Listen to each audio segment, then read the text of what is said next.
not sure if I've shown you this one or not, but we've redone this one. We've cut, because it was a great idea for a gimmick, but it was too high. When you're doing your habitats, you've got to have protection from the rain, and the bottom of this was getting really wet. They'd never go in it in a million years at the bottom. So what I've done is chopped it in 3 and just put them under there, and it leans forward nicely, so it's really well covered. I think that's going to do well this year. It's got some nice stinging nettles growing through it. If you do have stinging nettles, by the way, don't get rid of them. They are the lifeblood of any wildlife garden. If you want butterflies, particularly red admirals, peacocks, I think maybe not commas, there are about 3 or 4 UK species at least that need stinging nettles, and they will lay their eggs on for their caterpillars. That's interesting. I've never seen an Osmia rufa or Osmia bicornis, a red mason bee, go on this little herb here, which is called Herb Robert, which is I wouldn't expect necessarily them to go on it because it's a trumpet flower, and obviously normally they like kind of the easy access kind of pollen, but you know, there's the one going into lungwort there, so that's another great flower, and it spreads like wildfire, and it's a beautiful little flower. There's nothing wrong with it. Some people would call it a weed, I guess, but it's not. It's a beautiful, none of them are weeds. I think the one over there that it was going into is an orchid of some sort. Tell you what, let's have a competition. Let's see who can ID that orchid and save me a job, because I've also got it growing through the fence up there, and it's a gorgeous little plant. So, okay, I won't know to judge, of course, because I haven't got a clue, but let's see who can get it first. I'll give you a little better shot if I can. There we go. So I'm not sure what it is, but it's a gorgeous little orchid, and that's my first orchid I've ever had in the garden. Right, this is turning into like a random kind of exploration of the garden, but people have asked for this kind of thing. Take me around your garden, so here we go. Oh, there it is again. There's that orchid again down there. It's this year, I've never seen it before, and I've got loads of it this year.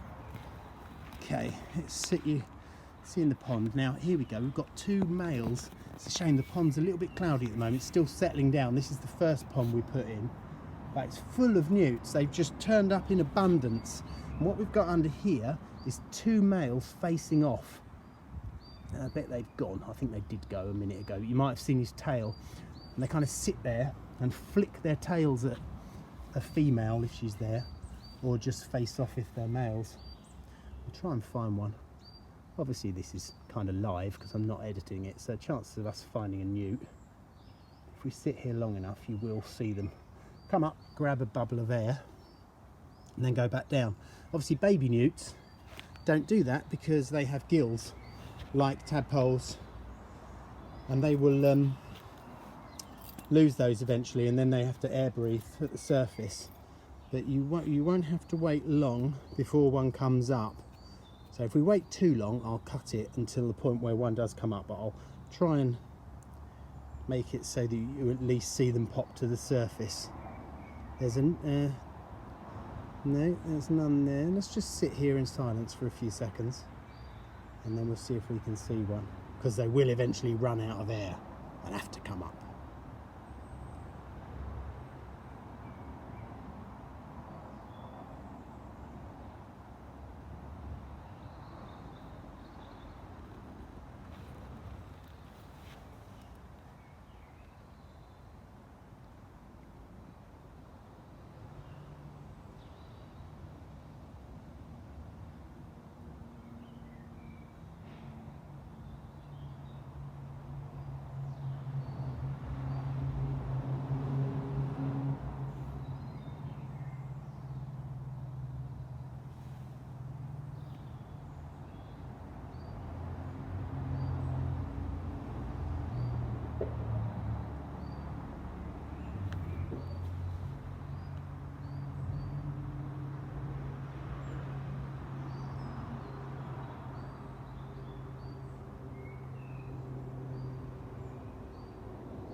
there it was. I don't think I'm going to cut that because it's so nice. There's one over the far side as well, and there's one under there, right there, another male. The females are fat at the moment with eggs. Probably won't cut it because somebody said last week they just loved the sounds in my garden, and it's true. There really are some beautiful birds around here. Because I've been standing here for a few minutes, they're starting to get very brazen now. So can you see a male chasing a female just over there? It's a shame it's a bit cloudy, but they're kind of used to me standing here now. So let's just have a scan across, see if we can see any others. I can see, I've seen about 5 or 6 in the last couple of minutes. Yeah, they love it. This pond is so well situated. It's right in the sun, and there's nothing Newts like more than just sitting there. Oh, there's another one. And just bathing in the sun. You know, they're amphibians, so you know they regulate their temperature differently. And if they get too hot, they can just go to the bottom there. Now, I'm not sure if that is a male there enticing a female, or if it's the back of a snail. No, I think it's a snail. So yeah, so this pond in a nutshell is doing fantastically well. I'm really pleased with it, and it's got the log piles doing well. Everything is coming on lovely. There's another newt just there, but she, I think, is kind of hiding from us. Oh, there's another one popped up. So yeah, I think we've probably got around 20 newts in there at the moment. And funnily enough, I wouldn't necessarily expected any, because well, there's a little bit of frog spawn in there early in the year, but nothing much, and they do time their arrival with the frog spawn. So you know, this is where we've always had newts, but as you can see, it's really getting overgrown now. Oh, there's some more of those orchids kind of just down in there. Really, it just isn't amazing. 1 year and they just come up. You can see the marsh marigold, it just turns into a mat. And I think a bog garden here is going to be beautiful, because I'll leave the membrane in, you know, the butyl liner in, so that it will always retain water and it will always be boggy. You won't necessarily in a bog garden get things like frog spawn and things like that, but the beauty is by not disturbing it, because otherwise I would have to literally decamp all of the stuff into a bit of swing space, put the new pond in, put it back. It's very, you know, really disruptive for animal life.